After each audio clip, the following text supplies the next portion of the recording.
Saudara, dini hari tadi, sebuah masjid milik Ahmadiyah di Sukabumi, Jawa Barat dibakar ratusan massa. Polisi masih mengusut pembakaran masjid dan madrasah ini yang dilakukan saat jamaah Ahmadiyah tidak sedang berada di masjid. Sejauh ini memang belum ada yang mengaku bertanggung jawab atas pembakaran masjid yang terbesar kedua di Sukabumi ini.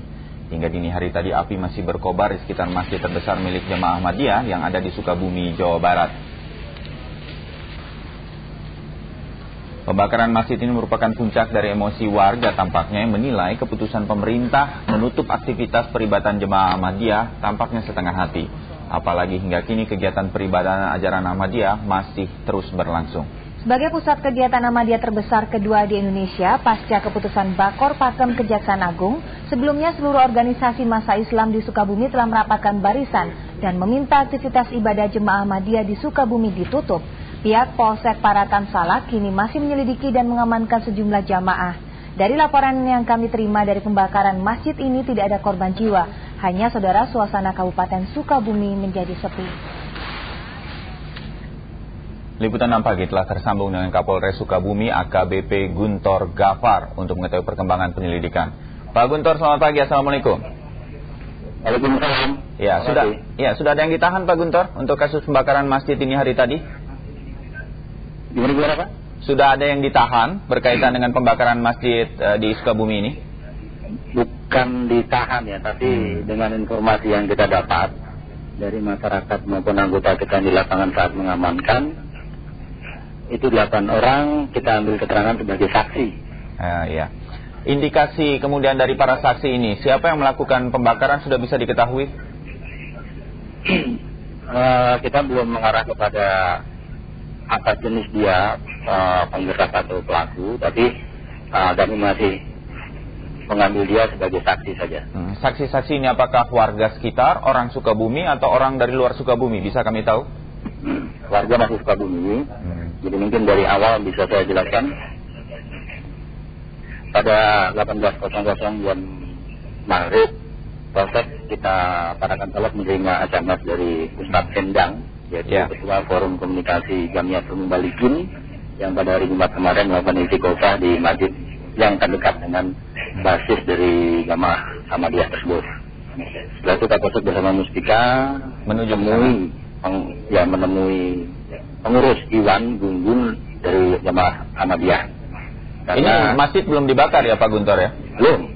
Ini masih sekitar jam 8 jam 9. Kemudian?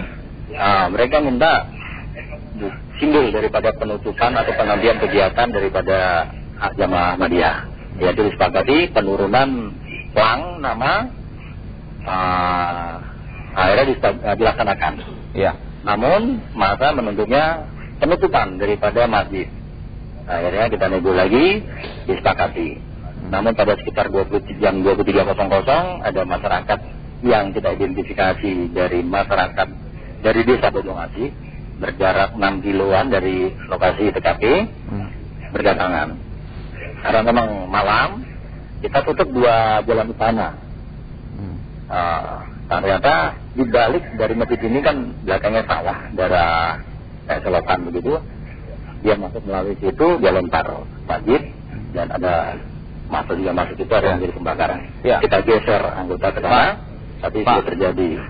Iya, sebentar Pak. Ini Kepolisian Sukabumi kecolongan tampaknya. Pak Guntur ada di sana sampai masjid terbakar.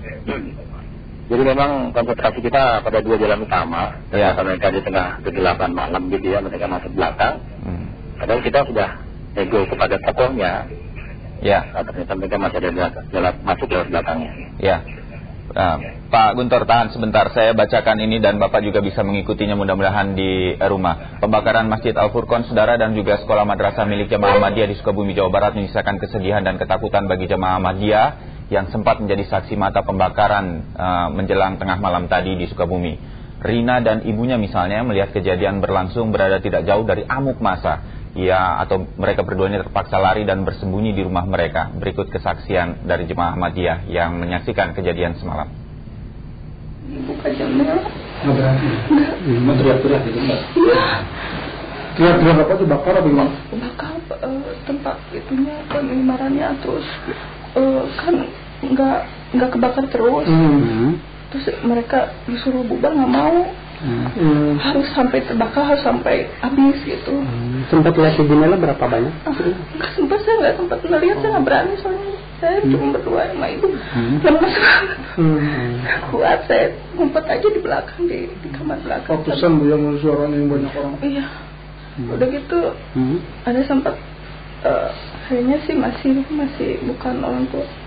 Katanya, ini keropaknya nggak ada uang receh, cuma dikit katanya. Nggak cukup buat beli rokok.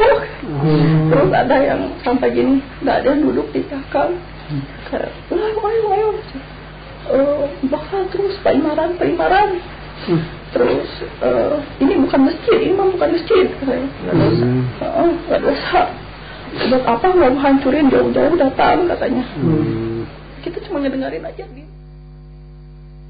Ya, saudara, itulah kesaksian jemaah Ahmadiyah Rina dan ibunya yang terpaksa lari ketika melihat kejadian berlangsung semalam di Sukabumi, pembakaran masjid jemaah Ahmadiyah. Kami masih tersambung dengan Kapolres Sukabumi AKBP Guntur Gafar. Pak Guntur, seharusnya kan jemaah Ahmadiyah mendapatkan perlindungan, bukan? Itu karena tengah malam ya, jadi memang kita sudah, itu lokasinya agak terjal di bagian belakang. Jadi kita memang tidak menutup bagian itu karena kita juga ketemu dengan tokohnya. Jadi hanya masjid saja yang dijadikan sasaran. Apakah kemudian Pak Guntur sekarang jemaah Ahmadiyah ada yang meminta perlindungan kepada kepolisian dan sudah dilakukan perlindungan tersebut? Sudah Pak, ini kami masih berada di lokasi. Jadi untuk pesantren tidak ada kerusakan, untuk jiwa tidak ada luka ataupun ancaman. Seharusnya kan ini sudah diantisipasi berkaitan dengan masih belum jelasnya pemerintah memutuskan apakah melarang atau tidak melarang kegiatan jemaah Ahmadiyah. Seharusnya ini sudah diantisipasi. Apakah kemudian ke depan kejadian seperti ini tidak akan terulang? Di Sukabumi ini banyak sekali jemaah Ahmadiyah soalnya, Pak Guntur. Ya, sekarang kita sudah mengamankan kepada beberapa lokasi yang merupakan basis walaupun tidak terlalu besar, yaitu di Culutung, Warung Tiara, Jambat Tengah, dan Cibadak. Terakhir Pak Guntur, situasi dilaporkan oleh koresponden kami di sana atau kontributor kami di sana cukup sepi ini Kabupaten Sukabumi. Situasi terakhir aman sudah? Sukabumi itu terlalu luas, jadi saya hanya berada 50 meter dari lokasi. Ya. Semua hilir mudik tidak ada perubahan. Kami pun semua dari Polres bergeser ke sini. Jadi situasi aman dan masyarakat berkegiatan seperti biasa, Pak. Ya, dan kasus ini akan diselidiki tuntas. Ya, insya Allah. Ya, baik. Pak Guntur Gafar, terima kasih untuk waktunya. Kami baru saja tersambung, saudara, melalui telewicara atau telepon dengan Kapolres Sukabumi yang sudah kami tanya mengenai informasi yang berkaitan dengan pembakaran Masjid Ahmadiyah malam hari sampai dini hari tadi. Ya, dan yang laporan berikut masih berkaitan dengan jamaah Ahmadiyah, tetapi di kota Bukit Tinggi yang hingga saat ini masih leluasa beraktivitas, meski di beberapa tempat di Sumatera Barat kegiatan jamaah ini dilarang oleh warga lainnya. Umumnya, ini Novia, warga Bukit Tinggi memang tidak terlalu peduli dengan kebijakan yang akan dikeluarkan pemerintah terhadap aliran Ahmadiyah. Paling tidak ini pantauan kami, saudara. Kantor cabang Ahmadiyah di Bukit Tinggi ini masih terlihat sama dengan suasana sebelum Bakor Pakem mengeluarkan kebijakan tentang larangan bagi jamaah Ahmadiyah. Pengikut Ahmadiyah masih menjalankan aktivitasnya sehari-hari sambil menunggu keputusan dari pengurus pusat Ahmadiyah. Alhamdulillah, masyarakat di sini tidak ada